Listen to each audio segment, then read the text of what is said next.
I know exactly what you mean, and I feel the same way about him. Look, there's no doubt the talent that kid has got is ridiculous. He's shown that in a big game tonight. That second goal was brilliant. I really struggle to feel happy for him. Do you know what I mean? To feel pleased for him, because not just mainly because of his attitude, and his attitude at United. The time he was leaving, I thought he was a disgrace at United. Not trying, basically, which I think, look, if you fell out with the manager, then okay, but remember, you've got teammates you're playing with. Yeah. You've got a massive 80,000 there, whatever it is, every single week that you have to put a bit of effort for. The amount of times I saw him at Man United walking. We'll get back to Scholes in just a quick second, but remember, if you like this video, please like, share and subscribe, and don't forget to click the notification button so that you know when the next Big D video hits. And as ever, if there's something on your mind, if something is bubbling up inside of you that you need to express, please express it in the comments. Big D reads all of the comments and he's always interested in what is on your mind. Anyway, in this clip, wow, Paul Scholes goes all in on what he really thinks about Marcus Rashford and his conduct and his attitude and his relationship with Manchester United in the end. And he doesn't pull any punches in this one. And he basically says what all the United fans have been saying for a good couple of years, including the Big D. Because I don't know if you know, but Marcus Rashford scored 2 good goals against Newcastle, got his Barcelona career underway, and then what does he do? He's late for the next game and he gets disciplined by Barcelona, which just kind of shows you that perhaps his attitude issues, well, they are persisting in his new club. So maybe it's not an environment thing, maybe it's a Marcus thing. But anyway, stick around for after the clip because the Big D is going to elaborate on what he's just said and also about what Paul Scholes himself said too. Here he is. This iPad in front of me is absolutely going into meltdown here. They're changing subject because I'm going all over the show myself. But it's not on here, but it was. But I'm still going to ask you about it. When you just said about Newcastle, let's talk about Barcelona and Rashford. Now, for me, Rashford's one of those players, and you two know far better than me on this, but sometimes you look at a player, and I used to get this a little bit with Michael Owen, where I kind of feel as though, and again, I'm going to get pelters here, but they don't love football. Like, I look at Rashford, we know what happened at United, but to me, I'll go, and he's gone to Villa, starts scoring goals again, then he's gone Barcelona, you're going, wow, this, and he scores the 2 goals, by the way, amazing, but I just don't feel as though he's in love with the game. I know exactly what you mean, and I feel the same way about him. Look, there's no doubt the talent that kid has got is ridiculous. He's shown that in a big game tonight. That second goal was brilliant. I really struggle to feel happy for him. Do you know what I mean? To feel pleased for him, because not just mainly because of his attitude, and his attitude at United. The time he was leaving, I thought he was a disgrace at United. Not trying, basically, which I think, look, if you fell out with the manager, then okay, but remember, you've got teammates you're playing with. Yeah. You've got a massive 80,000 there, whatever it is, every single week that you have to put a bit of effort for. The amount of times I saw him at Man United walking, like, because he wants to leave, I thought his whole demeanour about him was a disgrace, really. I think he actually quit on Manchester United. And right. Once you quit once, you'll quit again. And I even think in that Newcastle Barcelona game, there were signs of him just not wanting to run back and not wanting to work for his team again. He won't get away with that with Barcelona for long. There's absolutely no chance. He's already been dropped, hasn't he? Did he? Was he dropped? He was late last night. Yeah. That was it. Yeah, last night. Someone else was late today as well, wasn't there? Someone else was late today. Come on, waiting in for the interior designer. It's a good job Hansi Flick's not here. You'd be gone. Listen. I have the utmost respect for you two, and I know what you two were like as players and as people, and I'm absolutely devastated today because I thought if I don't get in 10 or 15 minutes early for these, you two will be giving me murder, and it's already happening. And I like to say I was on time. Just putting it out there, but we were talking about the yard 75. I was bang on time today. I made it. What time do we have to be here? 10:15 was the call time. You didn't read No, your, hang you on. didn't read your sheet either, did you? You didn't read your sheet, did you? 10:45. I had. 10:45. Get me Rashford's agent on the phone. 10:45. Anyhow, never mind. For me, with Marcus, I think I've got a soft spot for Marcus because I just have. I've known him since a kid, and I know you did have, but I have, and he has made a lot of mistakes. There's no getting away from it. He's not made it easy for himself. I think some people are different in the way they project the body language. I think Marcus' body language is bad.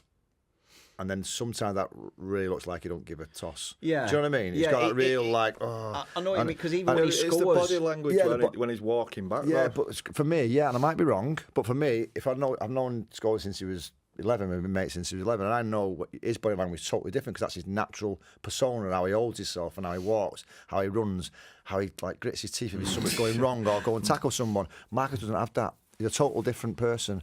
And yeah, again, sometimes he looks like he can't be arsed or he can't be bothered running. But I think a lot of it is the way he projects his body language. I genuinely do, and that's my honest opinion. That's not me. That's not a cop-out because I know him. Yeah. Or I like him. That's how I honestly feel. But the talent that he's got, if he can somehow stop being a dick and not turning up late and not doing stupid things and understanding that his body language doesn't look great, I understand that he's got to change. It might not be natural. And Scholes said it about managers earlier. Sometimes when you go on a football pitch, like go on a stage as an actor. You've got to put Mark Hughes. Mark Hughes was the quietest, unassuming person off a football pitch you'll ever see. Go on a football pitch or go on a stage. Yeah. He's an animal. And Marcus, if I could sit down with Marcus and speak to him one-on-one, that's what I'd say to him. Be aware, Marcus, that your body language looks crap. You think, right, I've gone to Barcelona. He's not starting brilliantly. He's not really scored a goal. Then all of a sudden, Newcastle away, massive Champions League game. He scores 2 goals. He wins him the game. Then I think, right, I'm in now. Yeah. And the fucking next game, he Exactly.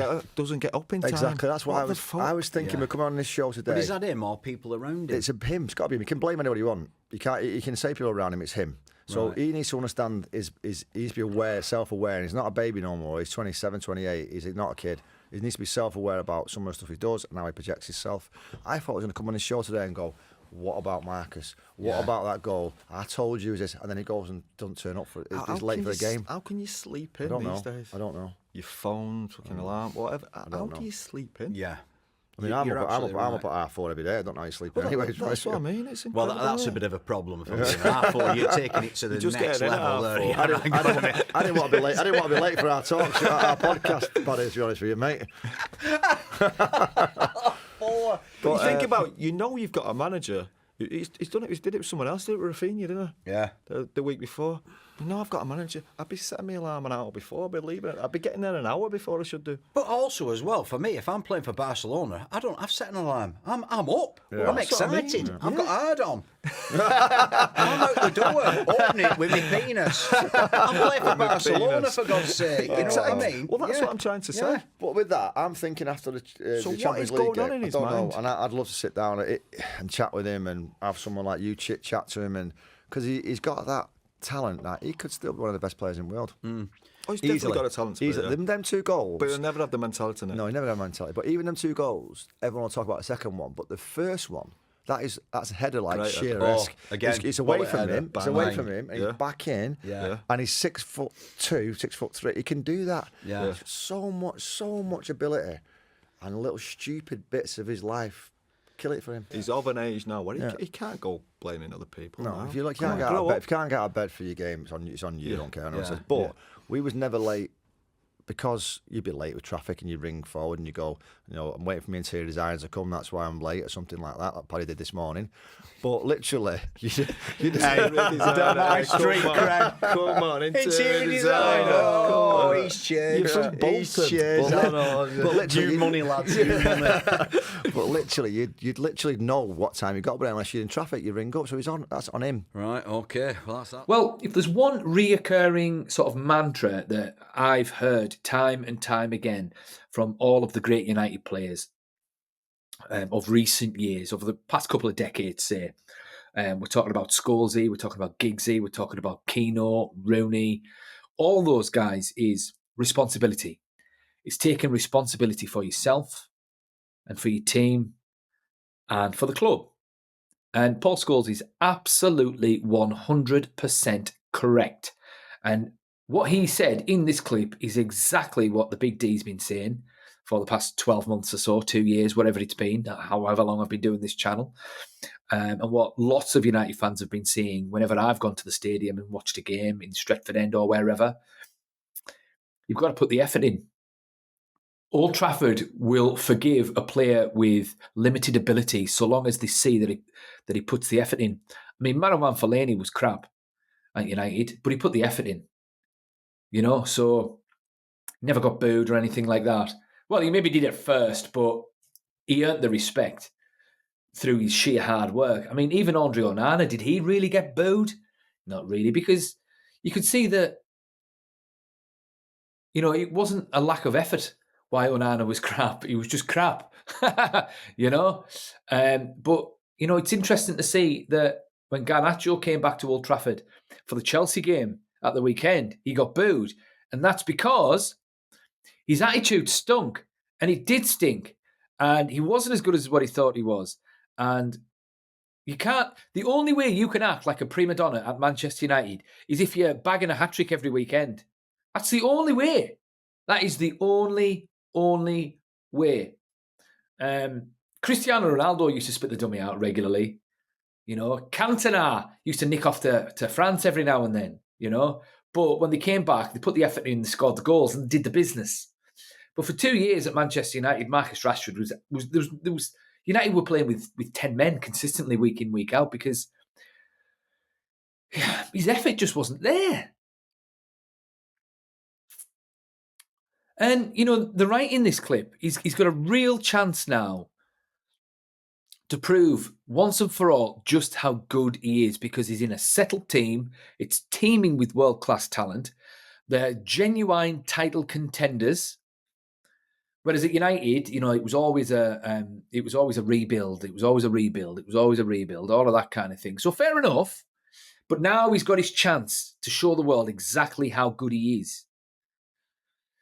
And from all the autobiographies that I've read over the years, or all the interviews, podcasts I've listened to over the years, the difference at the top is minimal between players. And it's usually down to mindset. That's usually the thing. Now, probably the player with...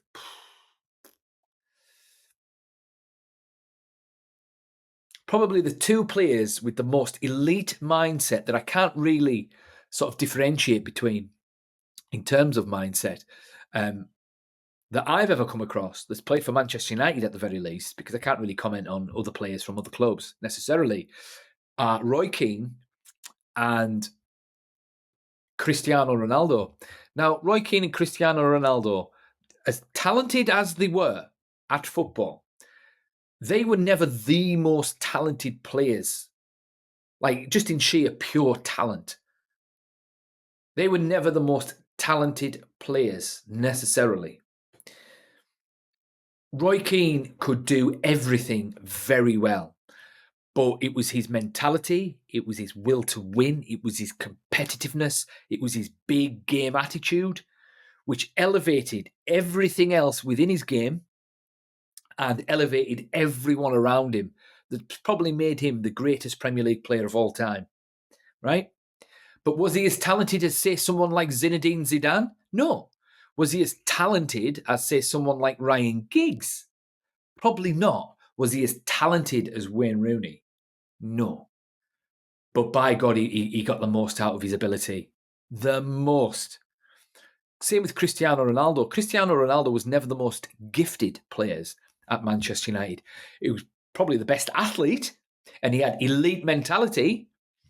But all of the things that he could do in the end, by the time he was the finished article, say, scoring with both, you know, easily with right foot, left foot, and with the head, and all of that, that was all refined and honed on the training pitch. Refined, honed, repetition after repetition after repetition after repetition. Consistently. sharpening everything to the point where he was scoring 50 goals a season, 60 goals a season, eventually at Real Madrid anyway. But that was mindset. Now, Marcus Rashford is a phenomenal athlete. He could have probably have been an Olympic runner. And he's a brilliant finisher.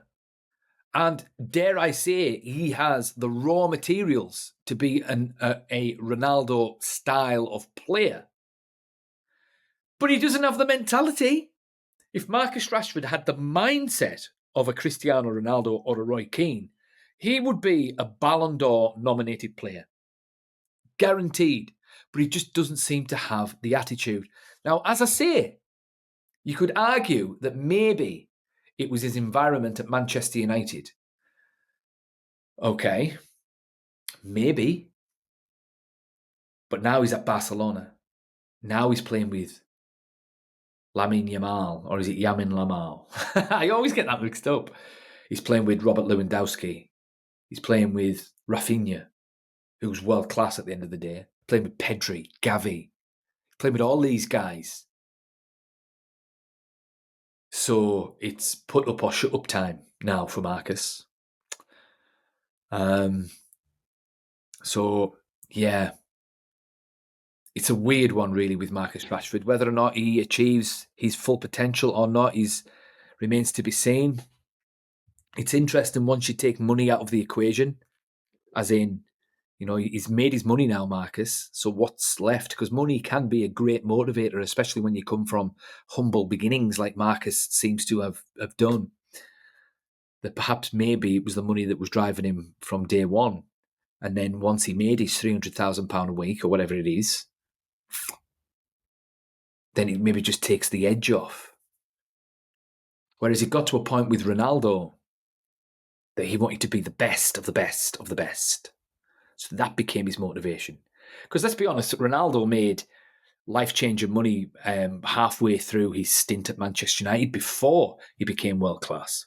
He was probably on about 40 grand a week for about 3 years prior to that, and he'll have got signing on bonuses and kit bonuses and sponsorship deals and all of that. So he'll have been a multi-millionaire in the first 3 years at Manchester United, 3-4 years.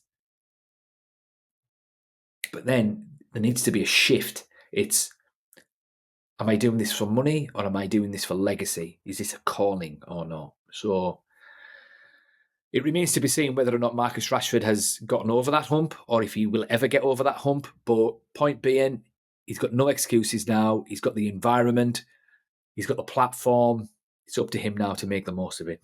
But what do you guys think? Do you think there's more in the tank for Marcus? Do you think he can achieve world-class status? Thoughts in the comments. And the Big D, we'll see you in the next one.